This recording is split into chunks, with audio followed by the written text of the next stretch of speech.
मौत मार दिया गया कैटल स्मगलर के तौर पर। बाद में पता चला कि वो इसमें नहीं थे। इसका क्या कहना?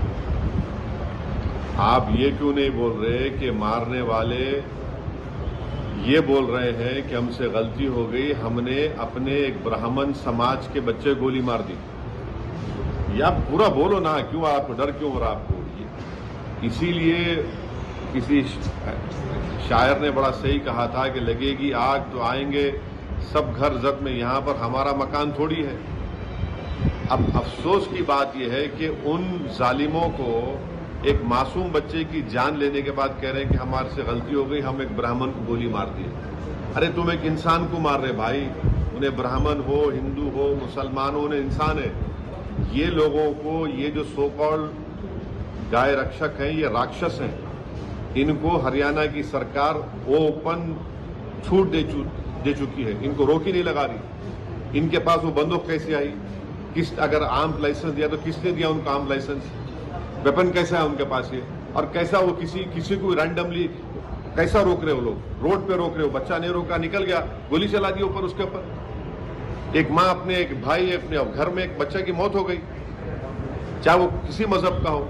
तो ये हरियाणा सरकार जो है इस तरह के राक्षसों को प्रमोट कर रही है, इनको वेपन्स दे रही है और उनको रोड पे खड़ा कर रही है। क्या पुलिस क्या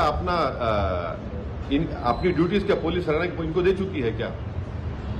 2 बच्चों का जो जिंदा जला दिया गया था राजस्थान के, उसके बावजूद भी वो लोग इन तमाम विजिलेंटीज को कानून अपने हाथ में ले दे और जाने चली आ रही है लोगों की। एक इंसिडेंट हुआ जहाँ पर 19 साल की लड़की की मौत मार दिया गया कैटल स्मगलर के तौर पर। बाद में पता चला कि वो इसमें नहीं थे। इसका क्या कहना? आप ये क्यों नहीं बोल रहे कि मारने वाले ये बोल रहे हैं कि हमसे गलती हो गई, हमने अपने एक ब्राह्मण समाज के बच्चे गोली मार दी? ये आप पूरा बोलो ना, क्यों आपको डर क्यों हो रहा आपको? इसीलिए किसी शायर ने बड़ा सही कहा था कि लगेगी आग तो आएंगे सब घर जद में, यहाँ पर हमारा मकान थोड़ी है। अब अफसोस की बात यह है कि उन जालिमों को एक मासूम बच्चे की जान लेने के बाद कह रहे हैं कि हमारे से गलती हो गई, हम एक ब्राह्मण को गोली मार दी। अरे तुम एक इंसान को मार रहे भाई, उन्हें ब्राह्मण हो, हिंदू हो, मुसलमान हो, उन्हें इंसान है। ये लोगों को, ये जो सो कॉल्ड गाय रक्षक हैं, ये राक्षस हैं। इनको हरियाणा की सरकार ओपन छूट दे चुकी है, इनको रोक ही नहीं लगा रही। इनके पास वो बंदूक कैसे आई? अगर आर्म लाइसेंस दिया तो किसने दिया उनको आर्म लाइसेंस? वेपन कैसा है उनके पास ये? और कैसा वो किसी को रैंडमली कैसा रोक रहे हो? लोग रोड पे रोक रहे हो, बच्चा नहीं रोका, निकल गया, गोली चला दी ऊपर उसके ऊपर। एक माँ अपने एक भाई अपने घर में एक बच्चे की मौत हो गई, चाहे वो किसी मजहब का हो। तो ये हरियाणा सरकार जो है इस तरह के राक्षसों को प्रमोट कर रही है, इनको वेपन्स दे रही है और उनको रोड पे खड़ा कर रही है। क्या पुलिस क्या अपनी ड्यूटीज क्या पुलिस हरियाणा इनको दे चुकी है क्या? 2 बच्चों का जो जिंदा जला दिया गया था राजस्थान के, उसके बावजूद भी वो लोग इन तमाम विजिलेंटीज को कानून अपने हाथ में ले दे और जाने चली आ रही है लोगों की। पेंशन कैंप्स में भेजा गया है, इसको कैसे मुसलमानों कैसे देखिए, ये जो कल जो हरकत हुई, इसकी पूरी जिम्मेदारी आसाम बॉर्डर पुलिस के ऊपर आती है, क्योंकि आसाम बॉर्डर पुलिस बहुत ही बायस्ड और रैंडमली किसी को भी पिक कर लेके उनको डिक्लेयर करती कि ये फॉरेनर्स हैं और फिर फॉरेनर्स ट्राइब्यूनल में केस जाता। और फॉरेनर्स ट्राइब्यूनल का भी जो तरीका जो है वो बड़ा एक्सक्लूजनरी है, आर्बिट्ररी है। और तीसरी बात यह है कि सेक्शन 9 और जो फॉरेनर्स का एक्ट है, उसमें बर्डन ऑफ प्रूफ जिन पे आर्बिट्रर्स में लगाया जाता है कि ये भारत के नागरिक नहीं, उन पे आ जाता है।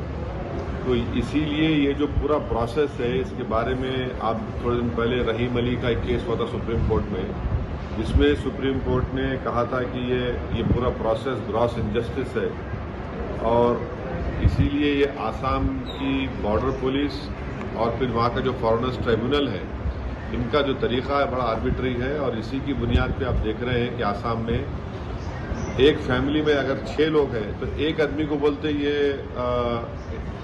इंडियन सिटीजन नहीं है, कैसा हो सकता है? बोलिए, फैमिली में अगर पूरे होना एक को बोलते, और फिर एक जगह पर इन 28 लोगों को जमा करना वहां पर, और जमा करके एक तमाशा करना, और उनकी चीख पुकार की आवाजें जो सबको फिक्रमंद और परेशान कर रही है।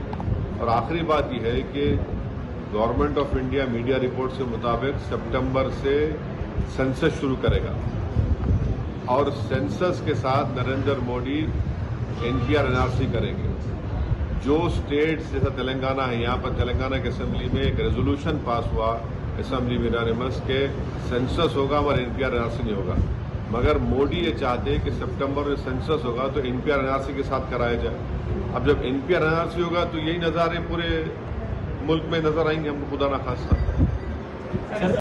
मैं डीजीपी साहब, तेलंगाना डीजीपी से बात किया हूँ, और कल जैनूर में एक लेडी के ऊपर कुछ हमला हुआ, मोलेस्टेशन हुआ, ये न्यूज़ मेरे पास है। वो सही है नहीं है वो बाद में मालूम होगा।